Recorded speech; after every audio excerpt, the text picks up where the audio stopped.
बहुत समय पहले की बात है। एक छोटे से गांव में रामू नाम का एक किसान रहता था। वह बहुत ईमानदार और मेहनती आदमी था। उसके पास थोड़ी सी जमीन थी, जिस पर वह दिन रात काम करता था।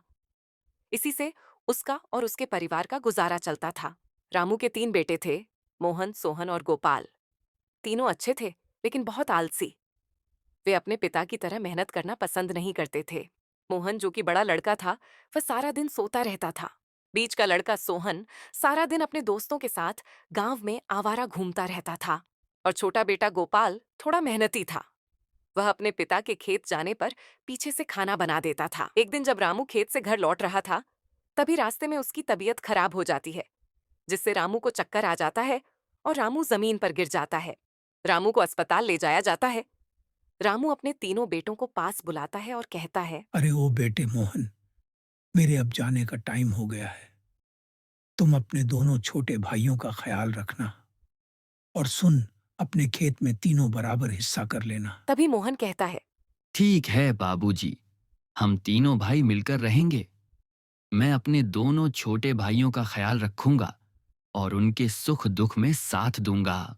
मोहन के इतना कहते ही रामू की मौत हो जाती है और अगले दिन रामू का अंतिम संस्कार किया जाता है। वे तीनों भाई रामू की जमीन को बराबर हिस्सों में बांट लेते हैं और अपने अपने हिस्सों पर खेती करने लगते हैं। कुछ दिन बाद रामू के बड़े बेटे मोहन की शादी पास वाले गांव में हो जाती है। शादी के कुछ दिन बाद ही मोहन अपने दोनों भाइयों से अलग हो जाता है और अलग अपनी पत्नी के साथ रहने लगता है।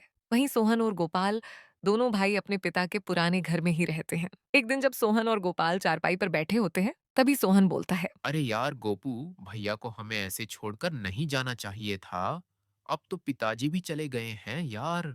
मेरा उनके बिना मन नहीं लग रहा। तभी गोपाल बोलता है, हाँ, मन तो मेरा भी नहीं लग रहा, लेकिन भगवान की लिखी को कौन टाल सकता है। तुम दुखी मत हो वो भैया। अब से हम दोनों भाई मिलकर रहेंगे और मेहनत करेंगे और भैया को सबक सिखाएंगे। कुछ दिन बीतते हैं। सोहन खेत में रोज काम पर जाता है और गोपाल दोनों के लिए खाना बना के लाता है। दूसरी तरफ बड़ा भाई मोहन सारा दिन सोते रहता है और नशा भी करने लगता है। सोहन और गोपाल के खेत में मोहन के खेत से अच्छी फसल होती है। उनकी फसल के बाजार में भाव भी मोहन की फसल से अच्छे लगते हैं। वे उन रुपयों से एक बड़ा घर खरीदते हैं, एक महंगी गाड़ी लेते हैं। एक दिन जब दोनों भाई कमरे में बातें कर रहे होते, तभी गोपाल कहता है, भैया, आज मैं बहुत खुश हूँ, लेकिन इस खुशी में हमारे बड़े भैया भी हमारे साथ होते तो कितना अच्छा लगता। दूसरी ओर मोहन दुखी और परेशान अपने घर में बैठा होता है। तभी उसकी पत्नी कहती है, अजी सुनते हो? आप शराब पीना कब बंद करोगे?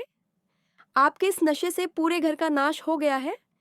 कृपया करके अब तो इसे बंद कर दो। मोहन अपनी जगह से खड़ा होता है और अपनी पत्नी के पास जाकर गुस्से भरी आवाज में बोलता है, ओ, मेरे से नहीं छूटती शराब। अगर तुझे दिक्कत है तो तू यहाँ से जा सकती है। तभी मोहन की पत्नी अपना सामान लेकर वहां से चली जाती है और मोहन उसे घर के दरवाजे पर खड़ा देखता रहता है। एक दिन जब मोहन खेत में काम कर रहा होता है, तभी गोपाल और सोहन वहां से निकलते हैं। मोहन का उतरा सा मुंह देखकर गोपाल पूछता है। ओ मोहन भैया, आज इतने दुखी दुखी क्यों मालूम होते हो, क्या हो गया? तभी मोहन बोलता है, मुझे माफ कर दो, मेरे भाइयों में तुमसे अलग हो गया। देखो, तुम्हारी भाभी भी मुझे छोड़कर चली गई। तभी सोहन बोलता है, अरे भैया, आप ऐसा क्यों बोल रहे हो?